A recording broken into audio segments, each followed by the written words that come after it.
Então, hoje, a gente vai falar sobre o livro de Daniel, capítulo 2, né? Na última semana, no último encontro, na verdade, né, tem 15 dias, a gente falou sobre o capítulo 1. Eu fiz um pequeno resumo para quem não viu o capítulo 1 conseguir acompanhar o que está acontecendo no capítulo 2, né? A gente viu, então, no capítulo 1, que foi por causa da infidelidade do seu povo que Deus cumpriu aquela profecia que já tinha sido dita por Isaías muito tempo atrás, e Deus entregou Judá, Jerusalém, o templo, o povo, tudo nas mãos do rei da Babilônia, que era o Nabucodonosor. Então, não foi mérito do Nabucodonosor conseguir invadir, tomar Judá. Deus já tinha protegido Judá várias vezes, mas Deus entregou porque o povo não estava se convertendo daqueles maus caminhos, né? Eles estavam pecando de forma rotineira, eles estavam, inclusive, começando a pactuar com práticas comuns na Babilônia, né? Como fazer consulta a astros, consulta a necromantes, e aí Deus, então, entrega Judá nas mãos dos babilônios. E aí a gente viu que Nabucodonosor, quando ele tomou Judá e o templo, né, ele levou o povo cativo, ficaram alguns para trás, aqueles mais pobres, ficaram, mas boa parte do povo foi levado cativo, e Nabucodonosor levou também utensílios, né, objetos do templo de Deus, aquele templo que tinha sido construído por Salomão. Nabucodonosor foi lá e pegou vários desses utensílios e levou consigo, não para ele usar, mas para colocar no templo dos falsos deuses dele, lá em Sinar. Isso mostra para a gente que Nabucodonosor, ele queria mostrar a superioridade dos seus deuses ao nosso Deus, né, que tinha o templo lá em Jerusalém. E a gente vai ver que lá depois, lá na frente, o último rei da Babilônia vai ter um sonho, vai ter uma revelação, uma passagem assim, muito importante por causa desses utensílios, por isso que eu estou relembrando sobre isso, né? E aí a gente viu também que Nabucodonosor, ele tinha como prática, quando ele tomava um povo, né, um país, ele pegava os filhos mais, dos nobres, né, aqueles jovens mais promissores, e levava consigo para que eles pudessem atuar como conselheiros do rei. E a gente viu que ele cuidava desses meninos, ele ensinava, ele colocava alguém para ensinar esses meninos sobre a cultura, sobre a língua, né? Porque eles falavam aramaico, era diferente, né, da língua falada lá pelos outros povos. Então ele deixava por um tempo, nesse caso foram 3 anos, esses jovens ali aprendendo sobre a cultura, as tradições, a literatura, a língua dos babilônios, para depois eles poderem servir como conselheiros do rei. E a gente viu que vários jovens foram levados, e dentre eles tinha 4 que foram Daniel, Ananias, Misael e Azarias, que a gente viu que ganharam novos nomes, né, novos nomes babilônicos, né? Então Daniel passou a ser chamado de Beltesazar, Ananias ganhou o nome de Sadraque, Misael ganhou o nome de Mesaque e Azarias ganhou o nome de Abdinego. Aí a gente viu que, embora Daniel e seus 3 amigos tenham sido levados cativos para servir ao rei como conselheiros, né, que eles se negaram a passar a viver de acordo com a forma como os babilônicos viviam, eles se negaram a comer a comida do rei que era sacrificada a deuses, né, comer seria como que prestar lealdade aos falsos deuses. E aí Daniel e seus amigos se negaram, e isso alegrou muito Deus, né? E graças a essa postura de fidelidade de Daniel, Ananias, Misael e Azarias, Deus deu para eles grande sabedoria, grande inteligência para garantir que eles pudessem, então, sobreviver naquele ambiente hostil que eles estavam vivendo, né? E além de dar muita sabedoria e inteligência para esses 4, Deus capacitou Daniel para que ele pudesse ter visões e também interpretações. A gente vai ver várias visões, vários sonhos interpretados, então, por Daniel ao longo dos 12 capítulos desse livro, né? E aí a gente viu que depois desses 3 anos cuidando desses meninos, que o rei chamou todos esses meninos que ele tinha levado, todos esses sábios, né, para servirem como conselheiros. Nabucodonosor, então, chamou esses meninos para poder testar, para poder fazer perguntas, né, e aí ele viu que não tinha no reino ninguém mais inteligente, mais sábio que Daniel e os seus 3 amigos. Fala, inclusive, que eles eram 10 vezes mais sábios do que todos os outros. Então, agora a gente vai dar início ao capítulo 2, né, que é um capítulo muito importante do livro de Daniel, porque ele mostra a interpretação de um sonho que o rei teve, né, que Nabucodonosor teve. Aí a gente chama, então, esse capítulo de A Grande Estátua. Diferente do que a gente fez no último encontro, que eu li todo o capítulo para depois a gente ir entendendo, esse capítulo é grande, então eu já coloquei aqui os versículos e a gente já vai lendo e explicando, né, conversando sobre cada um desses versículos, para a gente ganhar tempo e não ficar tão longa a aula, né? Então, o versículo 1 do capítulo 2 traz que, no 2º ano do reinado de Nabucodonosor, teve este um sonho, o seu espírito se perturbou e passou-se-lhe o sono. Então, está falando que Nabucodonosor teve um sonho e ele ficou assustado com o que ele sonhou, tanto que ele perdeu o sono, né? Ele viu aquilo como um mau presságio. Então, o rei Nabucodonosor mandou chamar os magos, os encantadores, os feiticeiros e os caldeus. Caldeus são os babilônicos, né? Para que estes lhe declarassem quais foram os sonhos, né? Que declarassem o que foi sonhado. Eles vieram, se apresentaram diante do rei. Então, o rei Nabucodonosor mandou chamar todos os sábios ali do seu reino, né? Magos, encantadores, feiticeiros e caldeus, porque ele estava assustado e ele queria que alguém interpretasse o seu sonho, ele queria saber o que aquilo significava. Disse-lhes o rei: tive um sonho, e para sabê-lo está perturbado o meu espírito. Então, ele estava angustiado, querendo saber o que aquele sonho significava. Os caldeus disseram ao rei em aramaico. Aramaico era a língua oficial, né, da Babilônia. Ó rei, vive eternamente, dize o sonho a teus servos e daremos a interpretação. Então, aqui a gente já começa a ver que aqueles sábios, magos, encantadores, feiticeiros ali da Babilônia, eles já falaram assim, olha, conta pra gente o que você sonhou, que a gente vai te dar a interpretação. Então, a gente já consegue ver que eles não eram tão sábios assim, né? Eles já estavam tentando enganar o rei. Respondeu-lhes o rei Nabucodonosor e disse aos caldeus: uma coisa é certa, se não me fizerdes saber o sonho e a sua interpretação, sereis despedaçados e as vossas casas serão feitas monturo. Então o rei falou assim, vou contar nada. Se vocês não contarem para mim o que eu sonhei e também a interpretação desse sonho, vou mandar matar todo mundo e as suas casas vão ser monte de lixo. Montura é isso, né? Vira um monte de lixo.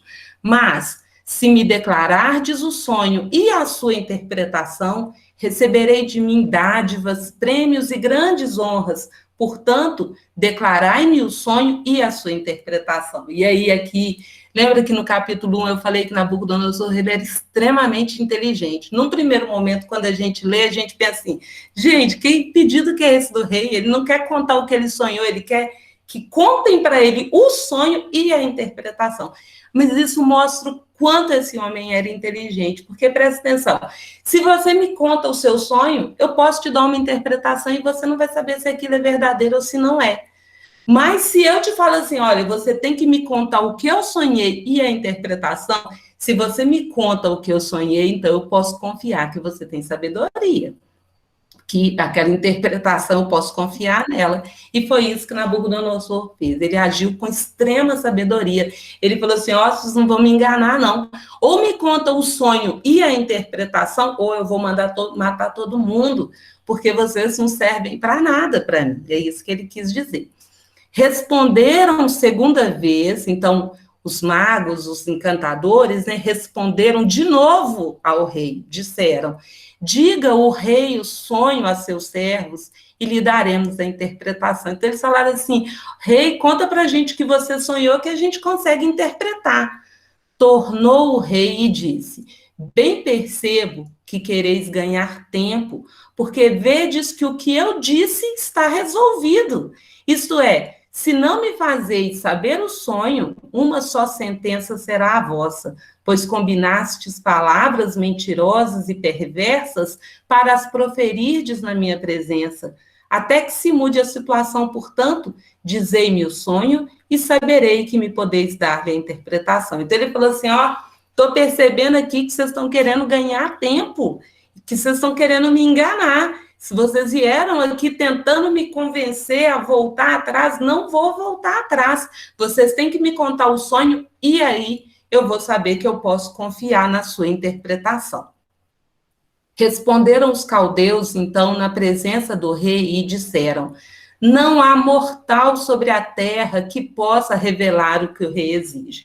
Então, gente, aqui a gente já pode perceber que aqueles magos, encantadores, né, aqueles caldeus, eles já falaram assim, rei, o que você quer, mortal nenhum pode revelar. Pois jamais houve rei, por grande e poderoso que tivesse sido, que exigisse semelhante coisa de algum mago, encantador ou caldeu. A coisa que o rei exige é difícil e ninguém há que a possa revelar diante do rei. Prestem atenção, senão os deuses, e estes não moram com os homens. Então, aqui a gente percebe que até aqueles sábios, encantadores, eles estão admitindo que os deuses a quem eles consultavam não eram tão poderosos assim, eles não poderiam revelar o sonho do rei, eles podiam até inventar uma falsa interpretação, mas revelar o sonho e a verdadeira interpretação não era para qualquer um. E aí a gente sabe quem é o único que pode, né, revelar o sonho e a interpretação real desse sonho. E aí, eu trouxe o que está escrito lá em Isaías 8, 19, 20, também em Levítico, né? Quando vos disserem, consultai os necromantes, os adivinhos, que chilreiam e murmuram, acaso não consultará o povo ao seu Deus? A favor dos vivos se consultarão os mortos? Então, olha para você ver, o Nabucodonosor tinha chamado encantadores, necromantes, né, para fazer uma interpretação e eles não podiam fazer, porque a favor dos vivos a gente não consulta os mortos, a favor dos vivos a gente consulta aquele que criou todas as coisas, que é Deus, né? Levítico, no capítulo 19, 31, traz: não vos voltareis para os necromantes, nem para os adivinhos, não os procureis para ser descontaminados por eles. Eu sou o Senhor, vosso Deus. Então, em várias partes, eu trouxe duas aqui, mas várias partes da Bíblia, a gente vê as orientações de Deus para que a gente, nas dificuldades, que a gente se volte para Deus. Não é para pegar atalho, não é para consultar outros, nem qualquer outros, é para a gente consultar Deus e pedir o direcionamento dele, a orientação dele, porque ele é quem pode todas as coisas. E aí é que a gente viu que os próprios sábios encantadores, eles falaram assim, ó, isso não é para a gente não. Se você não contar o que você sonhou, a gente não tem como interpretar. Então, o rei muito se irou e enfureceu, e ordenou que matassem a todos os sábios da Babilônia. Saiu, então, o decreto, segundo o qual deviam ser mortos os sábios. E aí eles foram buscar todos os sábios, e inclusive buscaram a Daniel e a seus companheiros para que também fossem mortos. Então o rei falou assim, ó, se vocês não podem revelar o que eu sonhei, me dar a interpretação, então vocês não servem para nada, não podem me ajudar. Que caminho é esse que vocês têm direto com os deuses de vocês, se vocês não podem resolver um problema desse? Então ele mandou matar todo mundo, e aí os servos do rei saíram para buscar todos os sábios para mandar matar, né, cumprindo a ordem de Nabucodonosor, e aí eles foram buscar, inclusive, Daniel e os seus 3 amigos. Então, Daniel falou avisada e prudentemente a Arioque, o chefe da guarda do rei, que tinha saído para matar os sábios da Babilônia. Então, Daniel chegou lá para o Arioque e falou assim, olha, e disse a Arioque, encarregado do rei, por que é tão severo o mandato do rei? Então, Arioque explicou o caso a Daniel. Então, Daniel falou assim, gente, Arioque, por que o Nabucodonosor mandou matar todo mundo desse jeito? E aí Arioque explicou a situação para Daniel, falou assim, olha, o rei mandou chamar para alguém contar o sonho, interpretar o sonho, ninguém conseguiu, ele mandou matar todo mundo. Foi Daniel, então, ter com o rei, então Daniel foi lá conversar com o rei, né, e lhe pediu que designasse um tempo, né, que lhe desse um tempo, e ele revelaria ao rei a interpretação. Então, gente, presta atenção que exemplo de fé que a gente tem aqui. Daniel, antes de perguntar para Deus, ele já falou para o rei assim, ó, me dá um tempo que eu vou consultar o meu Deus, o Todo-Poderoso, e eu vou revelar a interpretação do sonho. E aí, então, Daniel foi para casa e fez saber o caso a Ananias, Misael, Azarias, né, os seus companheiros, para que pedissem misericórdia ao Deus do céu sobre este mistério, a fim de que Daniel e seus companheiros não perecessem com o resto dos sábios da Babilônia. Então, aqui a gente vê um outro exemplo, né? O livro de Daniel, ele traz muitos exemplos de como a gente deve viver. Daniel não ajoelhou no cantinho ali e foi orar sozinho, não. Ele chamou os seus amigos, então a gente vê que a importância da gente viver a comunhão, né? Ele chamou os seus amigos, contou o caso, falou assim, gente, vamos clamar a Deus, porque senão vai morrer todo mundo e a gente vai morrer junto. Então, peçam a misericórdia do nosso Deus, orem ao nosso Deus e pede para que ele faça aquilo que o rei pede, que ele revele a nós o sonho e a interpretação para que a gente não morra junto com todo mundo. Então, foi revelado o mistério a Daniel numa visão de noite. Daniel bendisse o Deus do céu. Então, olha aqui, a gente pede a Deus, né? Pede muito.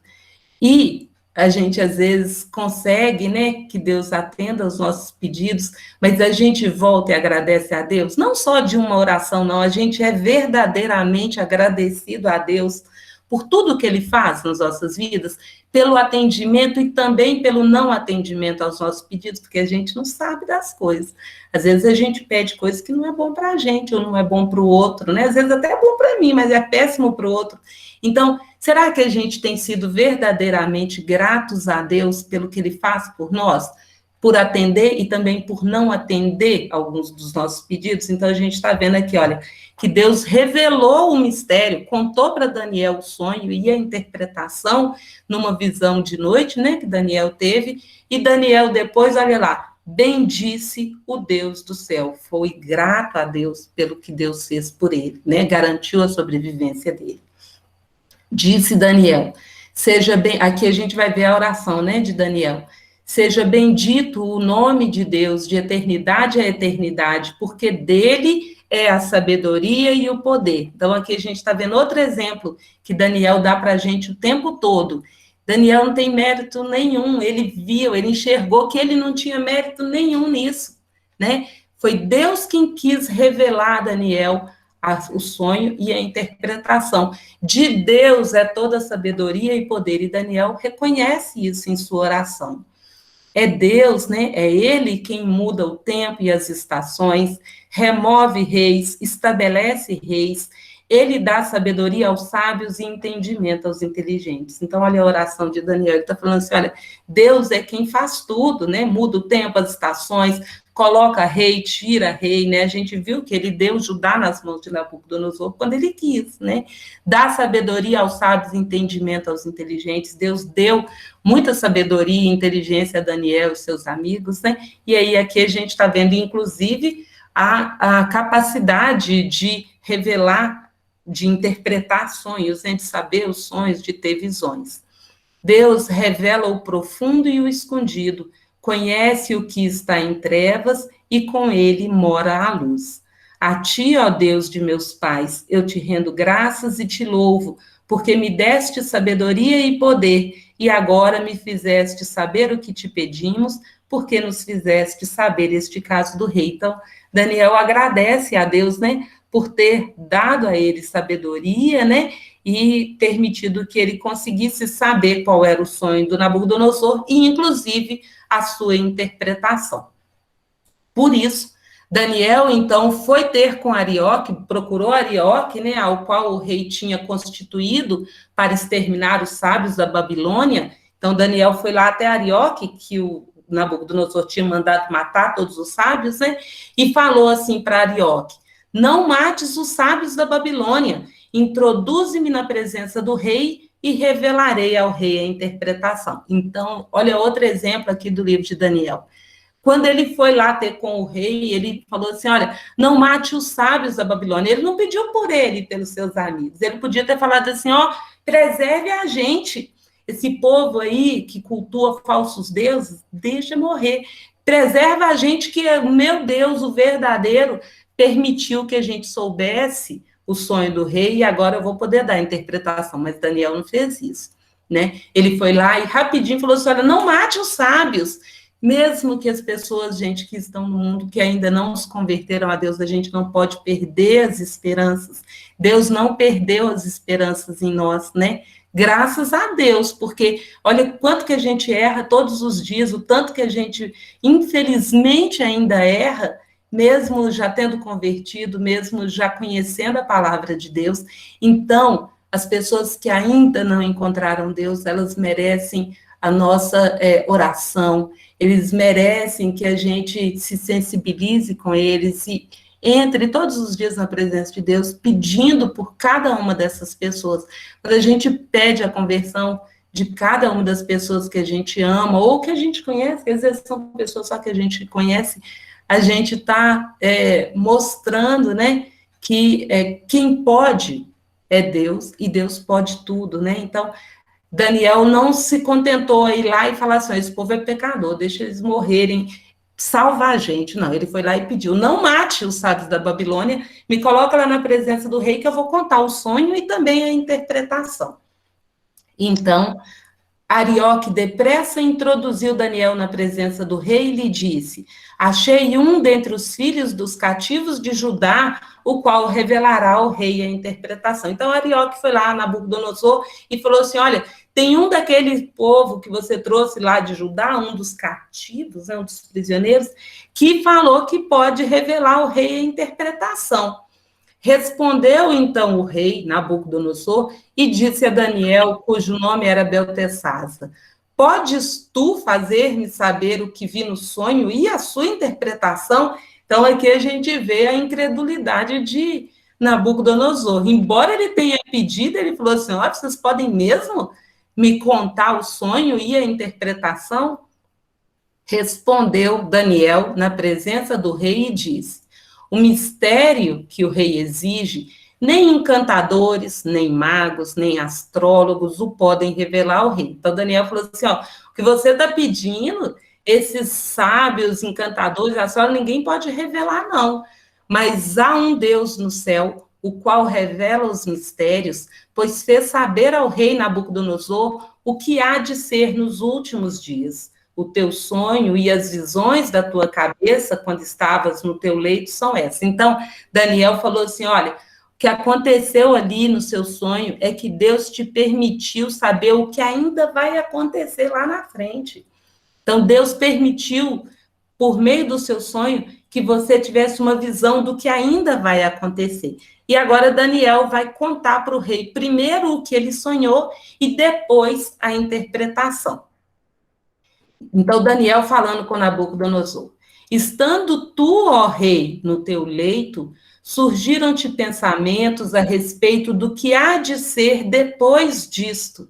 Aquele, pois, que revela mistérios, te revelou o que há de ser. Então, Daniel está falando assim: olha, Deus te contou, por meio do seu sonho, o que ainda vai acontecer. E a mim me foi revelado este mistério. Presta atenção aqui, olha, Daniel, mais uma vez assumindo que é pela misericórdia de Deus que ele ficou sabendo do sonho, que não é mérito dele.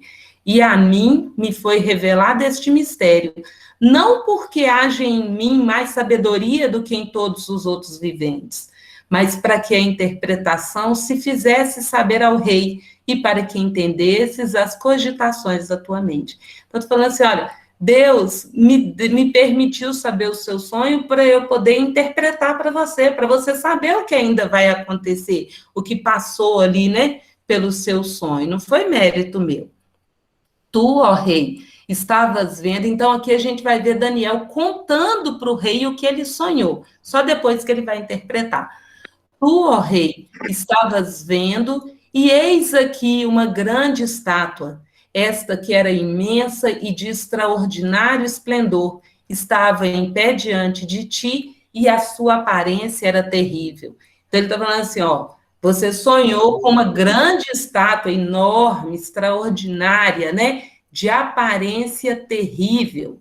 A cabeça era de fino ouro, o peito e os braços eram de prata, o ventre e os quadris eram de bronze, as pernas eram de ferro, os pés, em parte, eram de ferro, em parte eram de barro. Então, Daniel está contando assim: olha, rei, o que você sonhou foi com uma estátua enorme, de aparência terrível, mas esplendorosa, né, imponente, e essa estátua, ela tinha a cabeça de ouro, o tronco e os braços de prata, o ventre e os quadris de bronze, as pernas eram de ferro, mas os pés, embora fossem de ferro, era ferro misturado com barro. Quando, aí Daniel ainda contando para o rei, né? Quando estavas olhando, uma pedra foi cortada sem auxílios de mão, feriu a estátua nos pés de ferro e de barro e os esmiuçou. Então, Daniel está falando assim, olha, quando o rei estava olhando para aquela estátua, uma pedra foi cortada lá do alto do monte. Então, presta atenção nisso aqui. Não está falando que a pedra rolou, está falando que a pedra foi cortada, né, lá do alto do monte, sem auxílio de mãos, quer dizer que não teve nenhum homem que foi lá e cortou essa pedra. Gente, se uma pedra foi cortada e não teve auxílio de mãos, quem cortou? Porque ela não rolou, não foi ao acaso. Então, Deus cortou essa pedra, né, e permitiu que ela se soltasse e então descesse e ferisse a estátua nos pés. Então, a pedra veio e bateu nos pés da estátua. Lembra que a gente falou que os pés eram de ferro misturado com barro? Então, quando a pedra bateu nos pés da estátua, esmiuçou, desfez, quebrou totalmente o pé, né? Então, foi juntamente esmiuçado, quebrado, né? O ferro, o barro, o bronze, a prata e o ouro, os quais se fizeram como a palha das eiras no estio, e o vento os levou, e deles não se viram mais vestígios. Então, estou falando assim, olha, enquanto você estava olhando, aquela pedra veio, bateu nos pés e destruiu os pés, porque era ferro misturado com barro. Mas aí, quando destruiu os pés, destruiu o resto, destruiu as outras partes, né, que eram de ferro, de bronze, de prata, de ouro, destruiu tudo, né? Mas a pedra que feriu a estátua se tornou em grande montanha que encheu toda a terra. Este é o sonho e também a sua interpretação, diremos ao rei. Então, ele está falando assim, olha, aquela pedra que foi cortada lá do monte, sem auxílio de mãos, e que desceu e destruiu a estátua, aquela única pedra se transformou numa grande montanha que encheu toda a terra. E aí, agora, esse é o sonho, e eu vou te contar, então, a interpretação desse sonho. Foi o que Daniel, então, disse a Nabucodonosor. E aí agora a gente vai ver a interpretação do sonho. Então, Daniel falando com Nabucodonosor: Tu, ó rei, rei de reis, a quem o Deus do céu conferiu o reino, o poder, a força e a glória. Então, Daniel começa falando assim, lembrando Nabucodonosor, ó, você é rei de reis, é grande, é poderoso, né? Mas o poder que você tem foi conferido pelo Deus do céu, né? É Ele quem te deu o reino, o poder, a força que você tem. Não foi você, não. Foi Deus que te deu tudo isso. A cujas mãos foram entregues, então, falando assim, olha, nas suas mãos, Nabucodonosor, foram entregues os filhos dos homens, onde quer que eles habitem, e os animais do campo e as aves do céu, para que dominasse sobre todos eles. Tu és a cabeça de ouro. Então, Daniel está falando assim, ó, Nabucodonosor, você realmente é grande. Todo mundo, quando olha para você, sabe que você é o Nabucodonosor. Tudo te pertence, todos os homens, todos os animais, os campos, tudo, né? As aves do céu, tudo te pertence. Você domina sobre tudo isso. porque Deus te deu. Você é a cabeça de ouro daquela estátua. Lembra que a estátua tinha cabeça de ouro? Porém, depois de ti, Nabucodonosor, se levantará outro reino que é inferior ao teu. Olha lá, debaixo da cabeça de ouro a gente viu tronco e braços de prata. A prata, ela é inferior em valor, né, quando a gente compara com ouro. Então ele está falando assim, olha, depois de você vai vir um outro reino que é inferior ao teu. E depois virá ainda um terceiro reino de bronze, ou seja, mais inferior ainda, né? O qual terá domínio sobre toda a terra. Então, ele está falando assim: olha, esse reino da Babilônia, a cabeça de ouro, vai passar. Depois dele vai vir um outro reinado, que é de prata, que é inferior ao teu. Depois vai vir um outro que é ainda mais inferior, mas que vai tirar esse reinado de prata, que ele chamou, né, de bronze. E aí, como é que a gente sabe de que reinados que ele está falando? A cabeça de ouro a gente já sabe que é a Babilônia, né, que dominou toda a terra. Depois da Babilônia viria, então, um outro reino de prata, né, inferior ao reino da Babilônia. E aí a gente sabe que reino é esse quando a gente lê nas escrituras lá, Daniel 5, 28, quando Belsazar, que era o filho do Nabucodonosor, era um rei também da Babilônia, o último rei, né? Ele estava fazendo um monte de coisa errada. E aí a gente vai ver que, inclusive, ele estava profanando, né? Usando utensílios do templo de Deus para beber com as mulheres dele. Aí Deus ficou irado, falou: não, vou botar ponto final nesse negócio. E aí tem uma interpretação dessa visão de Belsazar, em que fala que dividido foi o teu reino. Qual que era o reino do Belsazar? O reino da Babilônia. Estou te falando aqui, ó, que dividido foi o teu reino e dado aos medos e aos persas. Então, a gente sabe que esse reinado aqui de prata, né, seria o reinado medo-persa que viria depois da Babilônia, que veio, né, naquela época viria, mas hoje a gente sabe que veio depois da Babilônia. E esse reinado de bronze, né, o que é? A gente sabe também, lendo o livro lá de Daniel, capítulo 8, versículos 20 a 21, que tem esse seguinte trecho: aquele carneiro com 2 chifres que viste são os reis da Média e da Pérsia. Então, está falando assim, ó, essa parte aqui era o reino da Média e Pérsia, representado no sonho por um carneiro, né? Mas o bode peludo é o rei da Grécia. O chifre grande entre os olhos é o primeiro rei. Então, nessa escritura aqui, a gente percebe que o reinado da Média e da Pérsia, né, que a gente chama de reino medo-persa, que veio depois do reinado da Babilônia, seria destruído e viria um outro reino, que seria o reino da Grécia, né? E, inclusive, na carta de Daniel já fala do primeiro rei da Grécia, que seria Alexandre o Grande, mas isso a gente vai ver depois, lá no capítulo 8. Só queria que vocês entendessem, então, que a cabeça de ouro representa, então, o reino da Babilônia, os braços e o tronco de prata representam o reino medo-persa, essa parte, né, o ventre e os quadris de bronze representa o reinado da Grécia, né? E depois ainda viria um quarto reinado, né? O quarto reino será forte como ferro, pois o ferro a tudo quebra e esmiuça. Como o ferro quebra todas as coisas, assim ele fará em pedaços e esmiuçará todo o resto. Então, falou assim, olha, depois que acabar o reinado da Babilônia, vai vir o reinado medo-persa, que vai ser destruído, vai vir o reinado grego, que vai ser destruído por um outro reinado que é muito forte também, né? Que é, então, a gente vai ver o reinado de Roma, né? A gente vai falar dele daqui a pouco. E aí fala que esse reinado de Roma seria muito forte e destruiria todo o resto. Mas lembra que a gente viu que tinha as pernas de ferro e os pés de ferro misturado com barro? Então, ele vai falar daqui a pouquinho sobre isso.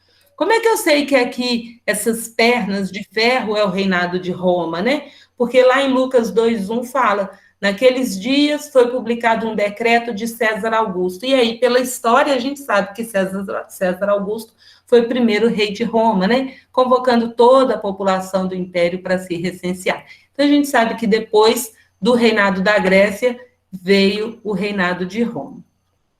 Aí agora ele vai falar daqueles pés de ferro misturado com barro. Quanto ao que viste dos pés e dos artelhos são os dedos, né?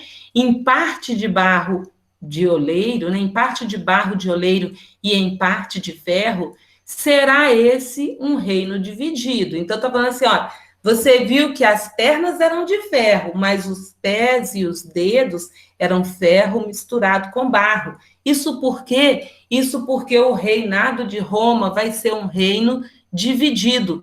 Contudo, haverá nele alguma coisa da firmeza do ferro, pois que viste o ferro misturado com barro de lodo.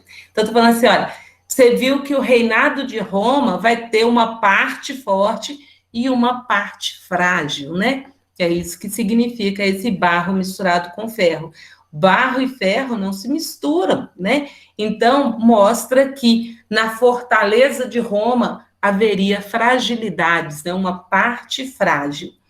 Como os artelhos dos pés eram em parte de ferro e em parte de barro, assim, por uma parte o reino será forte e por outra será frágil. Então, está falando isso que eu falei, né? Que uma parte do reinado de Roma seria muito forte, muito firme, e outra parte seria frágil. Quanto ao que viste do ferro misturado com barro de lodo, misturar-se-ão ao mediante casamento, né? Mas não se ligarão um ao outro, assim como o ferro não se mistura com barro.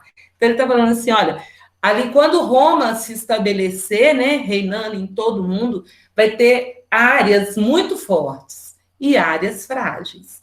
E aí, eles vão tentar fazer casamentos entre essas áreas fortes e frágeis, tentando fortalecer essa parte frágil, mas assim como o barro não se mistura com o ferro, esses casamentos não vão dar em nada, o reino vai continuar sendo dividido, e é isso que vai levar a perecer. Mas, nos dias destes reis, que reis? Os reis de Roma, né? Mas ainda então, durante o reinado de Roma, o Deus do céu suscitará um reino que não será jamais destruído. Este reino não passará a outro povo, esmiuçará e consumirá todos estes reinos, mas ele mesmo subsistirá para sempre. Olha que versículo maravilhoso, está falando assim, olha, mas ainda durante o reinado de Roma, o Deus do céu suscitará um reino. Que reino, gente? O reino de Cristo Jesus, né? Que jamais será destruído. Este reino não vai passar a outro povo. Então, está falando assim, olha, que quando o reino de Cristo for constituído, o rei vai ser Jesus e vai ser Jesus para todo sempre, né? Não vai passar para outro povo, não vai ter mudança de rei igual acontecia antigamente. Esmiuçará e consumirá todos estes reinos. Então, com a vinda de Cristo, esses outros reinos serão consumidos e o reino de Cristo subsistirá para sempre. A gente está vivenciando o reino de Cristo, né? Como viste que do monte foi cortada uma pedra sem auxílio de mãos, e ela esmiuçou o ferro, o bronze, o barro, a prata e o ouro. O grande Deus fez saber ao rei o que há de ser futuramente. Certo é o sonho e fiel à sua interpretação. Então, Daniel está falando assim, olha, você mesmo viu que Deus cortou lá do alto do monte uma pedra, e essa pedra veio e destruiu todos esses outros reinos, destruiu a estátua. Aí ele termina falando assim, olha, o grande Deus permitiu que o rei soubesse, por meio do sonho, o que ainda vai acontecer muito futuramente, né? Aí ele termina falando assim, ó, certo é o sonho e fiel é a sua interpretação. Ou seja, isso é o que você sonhou e a interpretação eu te contei. Então, o grande Deus fez saber ao rei o que há de ser futuramente. Então, o que Deus permitiu? Que Nabucodonosor soubesse que o seu reinado não ia durar para sempre, que a Babilônia reinaria por um tempo ainda, mas que depois viria o reinado medo-persa, depois o reinado da Grécia e depois o reinado de Roma.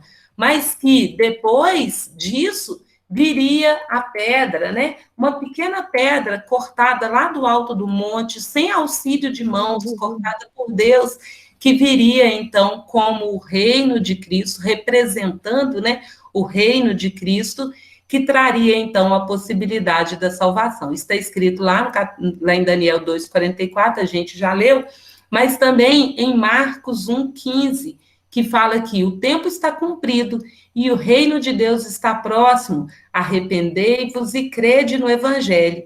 E fala também lá em Marcos 9,1, em verdade vos afirmo que, dos que aqui se encontram, alguns há que de maneira nenhuma passarão pela morte até que vejam ter chegado com poder o reino de Deus. Isso aqui foi Jesus falando para os seus apóstolos, né? Que alguns que estavam ali com ele jamais morreriam sem antes de ver chegado o reino de Deus. Por que eu coloquei isso aqui?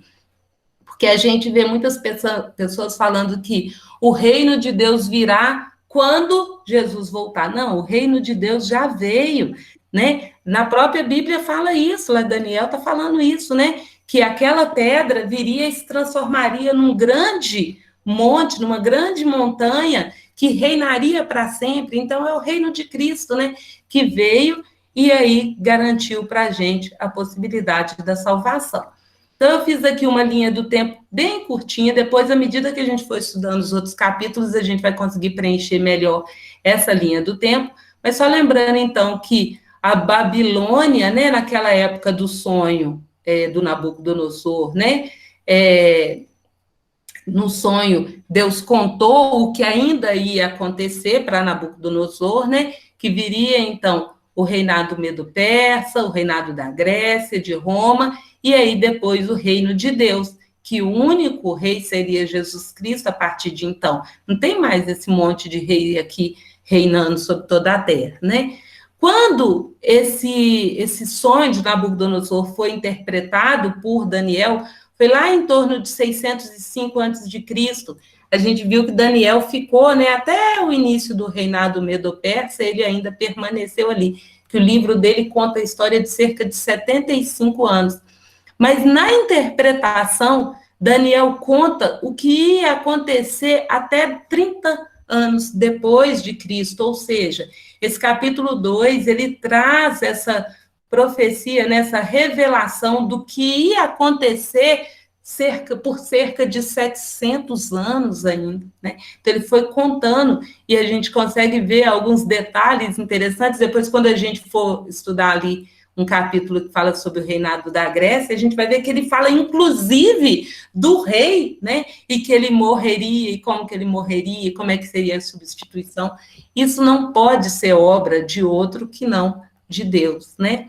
E aí, continuando a leitura, então, do capítulo 2, né? Então, o rei Nabucodonosor se inclinou, se prostrou o rosto em terra perante Daniel e ordenou que lhe fizesse oferta de manjares e suaves perfumes. Então, Nabucodonosor aqui cumpriu o que ele prometeu. Lembra que ele falou assim, olha, se o meu sonho for revelado e me dada a interpretação, então eu vou honrar quem me contar.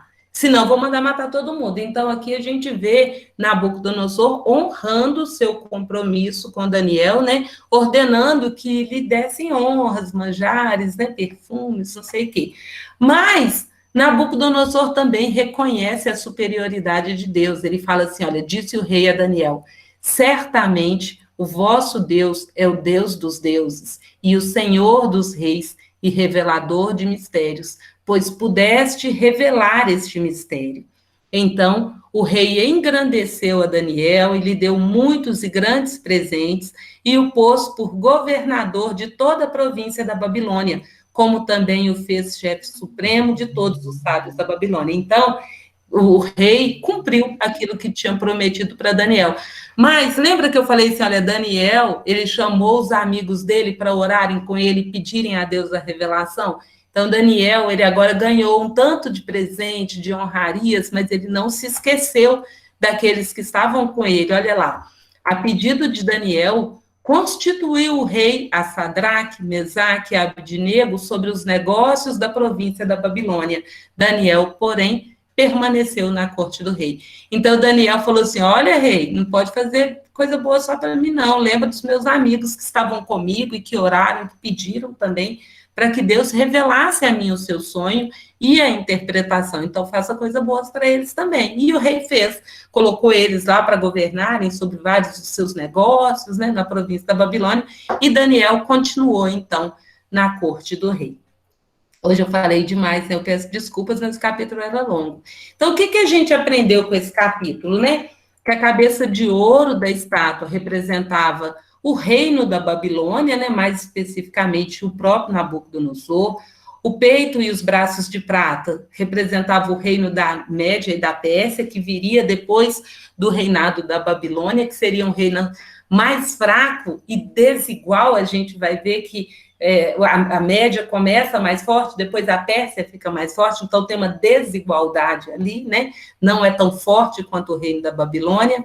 O ventre e os quadris da estátua eram de bronze, representavam o reino da Grécia, citando inclusive o primeiro grande rei, que seria Alexandre o Grande, ou Alexandre o Magno, que realmente fez grandiosas coisas, né? Mas acabou morto também. Depois, as pernas de ferro e os pés de ferro e barro representavam o reino de Roma, que seria um reino dividido, né? Parte forte, parte fraca, e que depois viria o reino de Deus, aquela pedra que foi cortada sem auxílio de mãos e que destruiria todos os outros reinos, né? E essa pedra, então, representa o reino de Deus que já chegou, e é graças a isso que nós podemos ser salvos, né? Então, a gente aprendeu que há um único Deus, aquele que constitui e derruba reis e reinos, que revela sonhos e interpretações, o Deus de milagres e o Deus do impossível, né? Olha para vocês verem quantas coisas impossíveis a gente tem visto nos últimos tempos. Então, a gente não pode desistir nunca. A gente tem que ter aceitação. Quando a gente ora e Deus não atende o nosso pedido, é porque ele tem planos que são maiores, e o plano dele precisa ser cumprido. Então, quando eu oro pela cura do meu filho, eu oro todos os dias, e várias vezes no dia, eu oro pela cura dele. Não quero que ele só melhore, eu quero que ele seja curado. Mas, ao mesmo tempo, eu falo assim, Deus, eu sei que o Senhor tem planos, e se a cura dele for atrapalhar os seus planos, for colocá-lo em dificuldade, então eu prefiro que ele continue com problema de saúde. A gente tem que ter essa aceitação, porque a gente não sabe do todo. Eu não quero que meu filho seja salvo que ele seja curado, se ele for perder a salvação por isso. Se ele deixar de ser tão fiel a Deus. Então, eu quero muito a cura dele, mas eu quero que a vontade de Deus seja cumprida em primeiro lugar. Mas eu não vou deixar de orar pedindo pela cura, porque se a cura não for atrapalhar os planos de Deus, como eu quero, né? Eu acho que a gente tem que orar assim. Devemos orar sempre e com muita fé. Não dá para orar desacreditando, gente. Quando a gente ora, a gente pede acreditando que Deus pode fazer. Se Ele quiser, Ele pode fazer qualquer coisa. A gente tem visto isso todo momento, né? Devemos lembrar que Deus é soberano e que nós somos apenas instrumentos em suas mãos. A gente vê que Daniel não se ensoberbeceu. Ele não achou que Deus revelou o sonho para ele porque ele era alguma coisa. Ele falou, Deus revelou a mim porque queria que você soubesse, não porque eu sou alguma coisa. A gente tem que lembrar disso, né? Às vezes a gente vê, assim, às vezes a gente passa por situações que a gente acha que a gente... eu fiz isso. Não fiz nada, né? Deus me usou para que isso fosse feito. E a gente não pode se esquecer disso, né? Nós somos só instrumentos. O reino de Deus já chegou e, graças a isso, nós podemos ser salvos. Então, próximo encontro de mulheres, dia 12 de junho, a gente vai ver outro capítulo maravilhoso do livro de Daniel, que é o capítulo 3, que conta a história de Sadraque, Mesaque e Abednego sendo jogados numa fornalha de fogo ardente para que eles fossem queimados, e a gente vai ver Deus livrando os três dessa fornalha. Muito linda essa história, a gente vai ver no próximo encontro.